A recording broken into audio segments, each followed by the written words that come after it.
एक पहाड़ी देश जो लगता है बिल्कुल अपने देश जैसा। हाँ, मैं बात कर रहा हूँ नेपाल की। भारत के उत्तर दिशा में स्थित बहुत ही सुंदर देश, प्राकृतिक सुंदरता से भरा हुआ। और यहाँ पर है हमारा एक ज्योतिर्लिंग, आधा ज्योतिर्लिंग। कहते हैं आधा ज्योतिर्लिंग केदारनाथ है और आधा ज्योतिर्लिंग पशुपतिनाथ है। दोनों ज्योतिर्लिंगों को मिलाकर एक ज्योतिर्लिंग पूरा होता है। इस समय हम काठमांडू के पशुपतिनाथ मंदिर में हैं। सामने आपको कुछ विदेशी महिलाएं दिखाई दे रही हैं जो हमारे साधु संतों के साथ फोटो खिंचा रही हैं। देखिए बाबा जी कितनी तन्मयता के साथ इस विदेशी महिला के साथ फोटो खिंचाने में मशगूल हैं। बाजू में बैठे हुए बाबा जी वो भी सोच रहे हैं कि कब ये महिला हमारे साथ फोटो खिंचाएगी, लेकिन उस विदेशी महिला ने उनके साथ भी फोटो खींची तो उनको बड़ा आनंद आ रहा है। बूढ़े बाबा जी बहुत ही आनंदित हो रहे हैं इस विदेशी महिला के साथ फोटो खिंचाकर। देखिए लगता है अभी लोकेशना शेष है। ये देखिए इन विदेशी महिलाओं को इन बाबाओं के साथ फोटो सेशन करते हुए। आज तो बाबा जी धन्य हो गए। और हम इन सीढ़ियों के रास्ते जा रहे हैं गुहेश्वरी शक्तिपीठ की ओर। आपको पीछे बागेश्वरी नदी दिखाई दे रही है। बागेश्वरी के तट पर ही मंदिर बना हुआ है पशुपतिनाथ भगवान का। इस समय हम पशुपतिनाथ मंदिर के ऊपरी हिस्से में हैं और हम जा रहे हैं गुहेश्वरी शक्तिपीठ की ओर। गुहेश्वरी शक्तिपीठ की ओर जाते समय हमें कई स्थान बीच में पड़े हैं। यहाँ पर आप देख रहे होंगे सैकड़ों शिवलिंग और एक विदेशी पुरुष, देखिए उस घंटे को नीचे से झांकता हुआ। विदेशी यात्री भी नेपाल बहुत आते हैं। भारतीय तो नेपाल जाते ही हैं क्योंकि पशुपतिनाथ मंदिर और जनकपुर में भगवान राम की ससुराल थी। और पशुपतिनाथ काठमांडू आधा ज्योतिर्लिंग है, केदारनाथ का आधा हिस्सा। और इस समय आप देख पा रहे हैं बहुत सारे शिवलिंग और छोटे छोटे बहुत से मंदिर। और हम बढ़ रहे हैं गुहेश्वरी शक्तिपीठ की ओर। पशुपतिनाथ काठमांडू हम आए हैं जनकपुर से। जनकपुर से हमने रात्रिकालीन बस की सुविधा ली थी। हमारी ये पहली विदेश यात्रा भारत के बिहार राज्य के जयनगर रेलवे स्टेशन से शुरू हुई थी। जयनगर रेलवे स्टेशन से हमने बस पकड़कर हम आए थे जटही बॉर्डर, और जटही बॉर्डर से हमने नेपाल वाली बस के माध्यम से आए थे हम जनकपुर। और जनकपुर में हमने दिन भर व्यतीत किया था। और जनकपुर के रामानंद चौक से हमने एक बस, जो टूरिस्ट बस बुकिंग होती है, रामानंद चौक पर बहुत सारी दुकानें हैं जहां पर बसों की बुकिंग होती है। आप इसके पहले वाला वीडियो देख लें, उसमें उन सब के नंबर भी आपको उपलब्ध हैं। उस बस का किराया 750 रुपया प्रति व्यक्ति था। शाम 6 बजे हम जनकपुर से उस टूरिस्ट बस में बैठे थे। बहुत लग्जरी बस होती है, उसमें हीटर की सुविधा भी होती है क्योंकि यहाँ पर ठंडी ज़्यादा पड़ती है। और उस बस ने हमें लगभग 12 घंटे में काठमांडू पहुँचा दिया था। सुबह सुबह 6 बजे उसने हमें काठमांडू पहुँचा दिया था। काठमांडू में है गौशाला, धर्मशाला, और सामने ही है उसके मंदिर। पशुपतिनाथ मंदिर और पशुपतिनाथ गौशाला दोनों ही पास पास हैं, नज़दीक हैं। लगभग 200 मीटर की दूरी पर दोनों हैं। तो आप रुकने के लिए पशुपतिनाथ गौशाला, धर्मशाला में ही जाएं। तो उसके बारे में मैंने पीछे वीडियो में बताया भी है। और हम आप पहुंचे हैं अभी गुहेश्वरी शक्तिपीठ। गुहेश्वरी शक्तिपीठ में ये सामने वाले गेट के माध्यम से भी आप जा सकते थे, और नीचे उतर के आप अगर सामने की तरफ से आते हैं तो बगैर सीढ़ी वाले रास्ते से भी आप गुहेश्वरी शक्तिपीठ आ सकते हैं। यह माता का शक्तिपीठ है। और शक्तिपीठ के भीतर मोबाइल कैमरा वर्जित है। आप अंदर कैमरा नहीं ले जा सकते, मोबाइल नहीं ले जा सकते। तो मैं बात कर रहा था जनकपुर से हम आए काठमांडू। अगर आप काठमांडू से मुक्तिनाथ की यात्रा करना चाहते हैं, या पोखरा की यात्रा करना चाहते हैं, या लुम्बिनी की यात्रा करना चाहते हैं, हालांकि लुम्बिनी के लिए तो अगर आप सोनाली बॉर्डर से आते हैं, गोरखपुर के माध्यम से सोनाली बॉर्डर होते हुए आते हैं, तो लुम्बिनी सोनाली बॉर्डर से 30 किलोमीटर दूर है। सामने आपको गुहेश्वरी शक्तिपीठ का प्रवेश द्वार दिखाई दिया था और आपको 2 आंखें दिखाई दी थी। इस तरह की आंखें आपको हर मंदिर में बनी दिखाई देंगी। ये आंखें भगवान की आंखें हैं। कोई कोई कहता है भगवान बुद्ध की आंखें हैं, क्योंकि बौद्ध धर्म के मानने वाले लोग भी नेपाल में निवास करते हैं। ये देखिए गुहेश्वरी शक्तिपीठ। तो मैं बात कर रहा था लुम्बिनी जाना, पोखरा जाना, मुक्तिनाथ धाम जाना। यहाँ पर लोकल में भी बहुत सारे नीलकंठ महादेव, नीलकंठ विष्णु और यहाँ पर मुक्तिनाथ मंदिर, ये सब बहुत सारे स्थान हैं। दरबार स्क्वायर है, बहुत सारे स्थान यहाँ पर हैं। और सामने आपको काठमांडू का विहंगम दृश्य दिखाई दे रहा है। देखिए जूम करके लिया गया ये दृश्य काठमांडू का। काठमांडू नेपाल की राजधानी है और नेपाल की राजधानी काठमांडू में है पशुपतिनाथ मंदिर। और इस समय हम हैं गुहेश्वरी शक्तिपीठ पर और गुहेश्वरी शक्तिपीठ के सामने से ये विहंगम दृश्य लिया गया है। तो अगर आप पोखरा जाना चाहते हैं या मुक्तिनाथ जाना चाहते हैं तो लोकल बस की सुविधा भी उपलब्ध है। और अगर आप बस बुकिंग कराना चाहते हैं तो यहाँ के कलंगी चले जाएं, क्योंकि कलंगी से अगर आप बस की बुकिंग करेंगे तो बहुत फ़ायदे में रहेंगे। आप जो बीच के जो दलाल हैं उनके माध्यम से आप जालसाजी का शिकार नहीं बनेंगे, क्योंकि वो जो बीच के दलाल हैं वो आपसे 1500 रुपये ज़्यादा की राशि वसूल कर लेते हैं। तो या तो आप सीधे बुकिंग काउंटर पे ही जाएं या फिर बुकिंग काउंटर पर ना जाके सीधे अगर कलंगी चले जाएं तो और ज़्यादा बेटर रहेगा। और कलंगी से आपको सीधे वहाँ से अगर आप काठमांडू से लौटते हैं तो कलंगी से आपको सीधे गोरखपुर तक की बस की सुविधा भी मिल जाएगी। यह बस केवल गुरुवार के दिन चलती है और सोमवार के दिन चलती है। बस 2 दिन सीधी गोरखपुर के लिए सुविधा मिलती है। बाकी दिनों में आपको केवल सोनाली बॉर्डर तक की सुविधा मिलती है, सोनाली बॉर्डर। और सोनाली बॉर्डर से उतर के आपको करीब 500 मीटर पैदल चल के भारतीय एरिया में आना है और फिर भारतीय बस आपको मिल जाएगी जो सोनाली बॉर्डर से आपको गोरखपुर लेके आ जाएगी। आपको काठमांडू से जो सोनाली बॉर्डर तक का जो किराया है वो 750 से 1000 रुपये तक लगता है। वैसे 750 रुपये है, लेकिन चूंकि हमने ये जो बस की बुकिंग है वो काठमांडू मंदिर के सामने से ही कर ली थी, दलाल के चक्कर में फंस गए थे, इसलिए हमने प्रति टिकट 250 रुपये ज़्यादा अदा करना पड़े। तो मेरी आपको सलाह है कि थोड़ा सा आप खोजबीन करें, ज़्यादा से ज़्यादा दुकानों पर बात करें बुकिंग वाली कि कितना किराया लगेगा, और या फिर आप कलंगी चले जाएं। और आप यहाँ पर ज़्यादा दिन रुकते हैं तो पशुपतिनाथ धर्मशाला में ही रुकें। अगर आपकी यात्रा काठमांडू की मौज मस्ती के लिए है, रोमांटिक माहौल आप चाहते हैं, और अगर आप धार्मिक यात्रा पर नहीं हैं तो यहाँ के थमेल चले जाएं। आपको यहाँ पर हर प्रकार की मौज मस्ती की सुविधा उपलब्ध है। लेकिन अगर आप धार्मिक यात्रा पर आए हैं तो मैं आपको सलाह दूंगा कि आप धार्मिक रूप से, आध्यात्मिक रूप से रहें। इस समय आप जो देख रहे हैं ये हम गुहेश्वरी शक्तिपीठ से लौट रहे हैं। मृगछौना स्थान यह है, यहीं पर गुरु गोरखनाथ की तपस्या स्थली भी है। मच्छेंद्रनाथ गोरखनाथ नाथ संप्रदाय का ये आश्रम है इस एरिया में। वैसे गोरखपुर में है गोरखनाथ जी का मठ, लेकिन यहाँ पर भी गोरखनाथ जी के बारे में आपको बहुत कुछ जानकारी मिल जाएगी, उनसे संबंधित उपलब्ध साहित्य यहाँ पर है। तो मैं बात कर रहा था कि आप मुक्तिनाथ जाना चाहें या पोखरा जाना चाहें तो आप कलंगी चले जाएं। यहाँ की जो लोकल बस सुविधा है एक पूरा राउंड लगाती है, वो लगभग 30 किलोमीटर का, 25 से 30 किलोमीटर का राउंड, यानी एक चक्र पथ चलता है पूरा। बस बार बार पूरा राउंड लगाती है, काठमांडू का लगा के आती है। आप उस बस में बैठ जाएं और एक पूरा चक्र लगा के, एक चक्र पथ जरूर पूरा लें। उस बस का किराया पूछ लें कि पूरे चक्र पथ का कितना किराया लगेगा।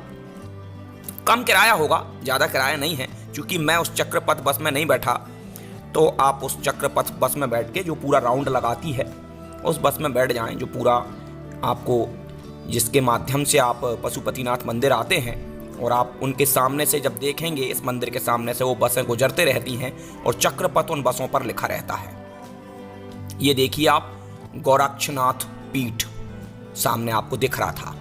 और अब हम वापस लौट कर जा रहे हैं पशुपतिनाथ मंदिर की ओर। ये देखिए, बहुत ज़्यादा सीढ़ियों वाला रास्ता है, चढ़ाई वाला रास्ता है, इससे आपको थोड़ी थकान महसूस होगी। लेकिन यात्रा में तो थकान होती है, अगर आप आराम करेंगे तो फिर यात्रा का आनंद नहीं ले पाएंगे। यात्रा में जितना ज़्यादा से ज़्यादा आप घूम सकते हैं उतना घूमिए, क्योंकि आराम के लिए तो घर है ही। कई लोग यात्रा में आराम ज़्यादा करते हैं तो फिर वो यात्रा का आनंद नहीं ले पाते हैं। तो नेपाल की यात्रा तो बहुत आसान है, और जैसा कि मैंने पिछले वीडियो में भी आपको बताया है, नेपाल में हमारा रुपया चलता है। हमारे सभी प्रकार के नोट नेपाल में चलते हैं, चाहे 10, 20, 50, 100, 500, सभी प्रकार के नोट नेपाल में चलते हैं। किसी प्रकार की कोई दिक्कत नहीं है। नेपाल हिंदी भाषी है, आपको भाषा की किसी प्रकार की कोई समस्या नहीं होती है। नेपाल में सड़क परिवहन बहुत अच्छा है, और हालांकि नेपाल में हवाई सुविधा बहुत सस्ती है।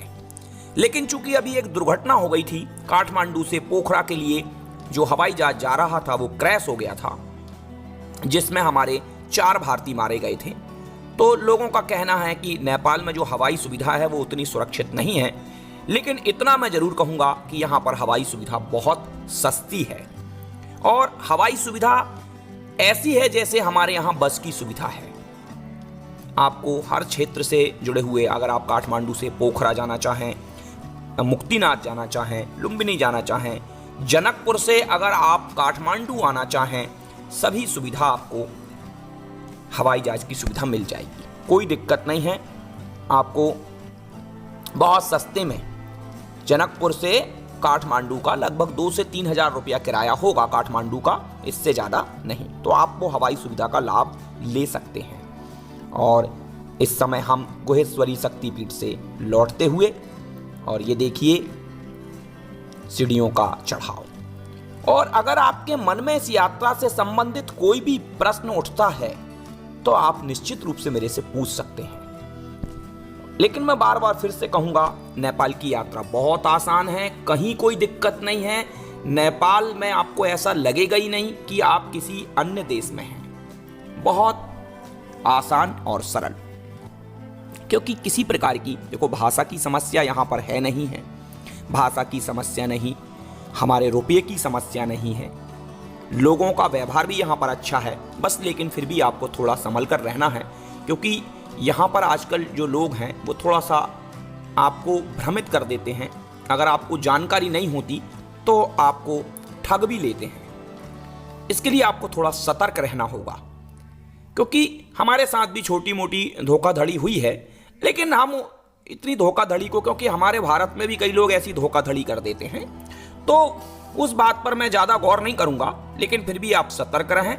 और ये देखिए, इस समय आ चुके हैं हम बागमती के तट पर। सामने आपको जो दिख रहा है वो पशुपतिनाथ मंदिर था, जिसमें ऊंची सी गुंबद दिखाई दे रही थी। और बागमती नदी के किनारे पर लगातार सब आते रहते हैं, दाह संस्कार होता रहता है। लगातार ये दाह संस्कार की क्रिया चलते रहती है। मैंने उतने ध्यान से तो नहीं देखा, लेकिन कहते हैं यहाँ पर शवों को थोड़ा बहुत जला के और बागमती में डाल दिया जाता है, और बागमती नदी में वो सभी जो शव हैं वो गल जाते हैं। ऐसा इस नदी के बारे में बताया जाता है। लेकिन चूंकि मैंने शवों को देखा, दाह संस्कार होते देखा, लेकिन चूंकि ज़्यादा देर तक मैंने वो वीडियो नहीं बनाए, क्योंकि श्रीमती जी का कहना था कि जो लोग इस प्रकार का दाह संस्कार कर रहे हैं और तुम वीडियो बना रहे हो, तो मैंने वीडियो बनाना बंद कर दिया। हो सकता है कि अगर मैं लगातार थोड़ी देर तक वीडियो बनाता तो वो चीज़ें मुझे नज़र में आ जाती। लेकिन ये तो है कि यहाँ पर लगातार दाह संस्कार होते हैं और बहुत जल्दी जल्दी होते रहते हैं। इससे लगता है कि शायद वो जो शव हैं वो पूरी तरह जल नहीं पाते, और उसके पहले ही वो उस स्थान को धोकर वो नदी में उनको विसर्जित कर देते हैं। ये देखिए, आपको बहुत सारा धुआं उठता हुआ, दाह संस्कार होता हुआ। और ये बागमती के किनारे पर आप अद्भुत दृश्य देख पा रहे हैं। और यहाँ से हम फिर जाएंगे पशुपतिनाथ मंदिर। पशुपतिनाथ मंदिर में बहुत विशालकाय नंदी हैं जो कि पीतल के हैं। ये देखिए बागमती नदी सामने से आ रही हैं और एक पहाड़ी में से आती हुई, और ये सामने आपको मंदिर दिखाई दे रहा था। बहुत लंबे चौड़े प्रांगण में बहुत सारे मंदिर आपको दिखाई देंगे। और इस समय हैं आप पशुपतिनाथ काठमांडू मंदिर में। बड़ा ही दिलचस्प मंदिर, बहुत सी कहानियां इस मंदिर के साथ जुड़ी हुई हैं, लेकिन मैं उन कहानियों की बात नहीं करूंगा क्योंकि आप गूगल करके इसकी संबंधित सारी कहानियां निकाल लेंगे। ये देखिए, आप दाह संस्कार होता देखेंगे, क्योंकि ये अंतिम सत्य है। जो आया है उसको जाना है, लेकिन इन दृश्यों को देखने के बाद मन बहुत विचलित हो जाता है। हमारी यह यात्रा बहुत लंबी होने वाली थी। हम पोखरा जाने वाले थे, वहां के ट्रैकिंग रूट का आनंद लेना चाहते थे, वहां की झील का आनंद लेना चाहते थे। हम मुक्तिनाथ जाना चाहते थे, जहां से काली गंडक नदी निकलती है। उस स्थान पर जाना चाहते थे जहां पर 0 डिग्री सेल्सियस तापमान हो जाता है मुक्तिनाथ में। बर्फ का आनंद लेना चाहते थे, लेकिन यहां पर ये जलती हुई चिताओं को देखकर मन बहुत घबरा गया। लगातार मिनटों मिनटों में यहां पर लाशें आ रही थीं। बहुत मन में एक विचलित करने वाली वेदना उठी। तो ना तो हम मुक्तिनाथ गए, ना हम पोखरा गए। लुम्बिनी भी जा सकते थे लौटते समय सोनाली बॉर्डर से होते हुए, लेकिन मन बहुत विचलित हो गया था, घबरा गया था, क्योंकि नेपाल से लगा हुआ है चीन, चाइना बॉर्डर से टच है, और उस समय कोरोना का संकट चल रहा था। ऐसा लग रहा था कि शायद ये जो लाशों की संख्या बढ़ रही है ये शायद कोरोना के कारण है, क्योंकि कई शवों के साथ में नीडल लगी दिखाई दे रही थी। ऐसा लग रहा था शायद वो अस्पताल से सीधे उनको लाया जा रहा है। करुण क्रंदन, एक लड़की अपने पिता के लिए इतना करुण क्रंदन कर रही थी, इतना विलाप कर रही थी कि मन एकदम से घबरा गया। क्या यही अपना अंतिम सत्य है? क्या एक दिन हमें भी जाना है? बड़ी वेदना सी उठती है, लेकिन यही तो अंतिम सत्य है जीवन का। सबको एक दिन इस संसार से जाना है। घुमक्कड़ी आपके मन को शांत करती है। मेरे पीछे आप देख पा रहे हैं पशुपतिनाथ धर्मशाला। बहुत ही अच्छी धर्मशाला है और बहुत साफ सफाई और अच्छे कम रेट में आपको यहाँ पर रूम मिल जाते हैं। और सामने ही है मंदिर से ये बिल्कुल पास में है। इसके मुख्य द्वार से आप सामने की ओर चले जाएं तो आप मंदिर पहुँच जाएंगे। क्योंकि मंदिर का रास्ता ये भी है क्या? जो अभी आप पीछे मेरे चौराहा देख रहे थे, यहीं पर है श्री पशुपतिनाथ गौशाला धर्मशाला। इसमें रूम उपलब्ध हैं। आप चाहें तो इसमें बड़े बड़े कमरे भी ले सकते हैं, रूम भी ले सकते हैं। एक रूम में 3 व्यक्ति रह सकते हैं। डबल बेड का एक पलंग होता है और एक सिंगल बेड का। मात्र 500 रुपये में, भारतीय 500 रुपये में, नेपाली में 800। ये सुविधा आपको अटैच लैट्रिन बाथरूम के साथ मिलती है। लेकिन अगर आप अटैच लैट्रिन बाथरूम की सुविधा नहीं लेना चाहते तो आपको 200 रुपये में भी रूम मिल जाएगा। 200 रुपये में रूम, लेकिन उसमें अटैच लैट्रिन बाथरूम नहीं रहेगी। बहुत ही अच्छी धर्मशाला और आपको यहाँ पर पूरा धार्मिक वातावरण मिलेगा। और यहीं पर आप देखेंगे मारवाड़ी भोजनालय। बहुत ही स्वादिष्ट भोजन आप जो सामने देख रहे हैं ये मारवाड़ी भोजनालय है। धर्मशाला के अंदर ही है, इसलिए नेपाल में कोई भी दिक्कत नहीं है। और ये आपको देखिए धर्मशाला के भीतर का दृश्य। मंदिर के पास में ही स्वयंभूनाथ मंदिर है। स्वयंभूनाथ मंदिर भी ज़्यादा दूर नहीं है। आप लोकल बस के माध्यम से वहाँ पहुँच सकते हैं। आप 2-3 दिन काठमांडू में गुजारिए और आप यहाँ के सारे धार्मिक स्थानों के और यहाँ का फुल आनंद आप लीजिए, क्योंकि नेपाल बहुत ही अच्छा देश है। और यहाँ पर आपको खाने पीने की भी कोई दिक्कत नहीं है, रहने की भी कोई दिक्कत नहीं है, भाषा की कोई समस्या नहीं है, रुपए की कोई समस्या नहीं है, क्योंकि भारतीय रुपया यहाँ चलता है। यहाँ चेक आउट का समय यानी आपका कमरा खाली करने का समय रहता है 10 बजे। अगर आपने 10 बजे तक रूम खाली नहीं किया तो दूसरे दिन का किराया लग जाएगा। तो चेक आउट आपका सुबह 10 बजे रहेगा।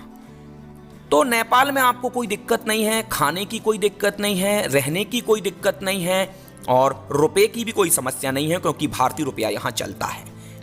मंजिला है ये धर्मशाला, बहुत ही अच्छे अच्छे रूम इसमें हैं। मेरे पीछे आप कई रूम देख पा रहे होंगे।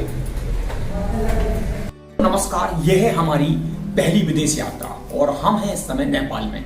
और नेपाल में सबसे अच्छा रुकने का जो साधन है, काठमांडू यानी पशुपतिनाथ मंदिर के पास में एक धर्मशाला है जिसको गौशाला धर्मशाला कहते हैं। और यहीं पर यानी गौशाला जो धर्मशाला है ये पशुपतिनाथ के अंदर में इसको आता है शायद ये। और बहुत ही अच्छा रूम है, आप इसको देख पा रहे होंगे। एक फैन लगा है ऊपर और डबल बेड का एक पलंग ये है और सिंगल बेड का पलंग एक ये है। तो नेपाली में इसका रेट है 800 रुपया और इंडिया के हिसाब से इसका रेट है 500 रुपये। यानी भारतीय रुपये में 500 और इंडियन में 500 और नेपाली में ये 800 है। और ये पीछे देखिए, इस तरफ से मैं आपको दिखाता हूँ। ये देखिए अच्छा बढ़िया पर्दे भी लगे हैं इसके पीछे, हो जाओ थोड़ा, इसमें पर्दा भी बकायदा पर्दे लगे हैं। और यहाँ से आप बकायदा देखें, पीछे झांक पा रहे होंगे, देखिए इस धर्मशाला को आप देख पा रहे होंगे। बहुत ही अच्छा वातावरण है। और यहाँ पर मारवाड़ी भोजनालय भी है, अब उसके बारे में मैं आपको बाद में बताऊंगा। ये देखिए यहाँ पर एक कांच भी लगा है, ये देखिए बढ़िया कांच वांच भी यहाँ पर है। और ये लैट्रिन बाथरूम भी इसकी अच्छी है, दिखाई दो जरा थोड़ा सा।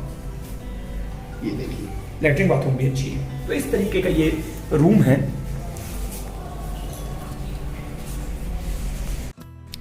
यहाँ पर धर्मशाला के रूमों के रेट हैं, जैसे आप देख रहे हैं। अटैच लैट्रिन बाथरूम वाला कमरा 800 रुपये नेपाली, यानी भारतीय में ये 500 रुपये है।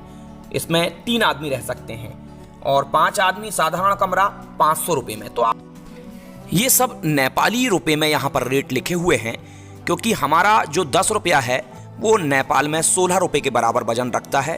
तो आप इस हिसाब से इसको कन्वर्ट कर लें। ये किराया यहाँ के रूमों का है।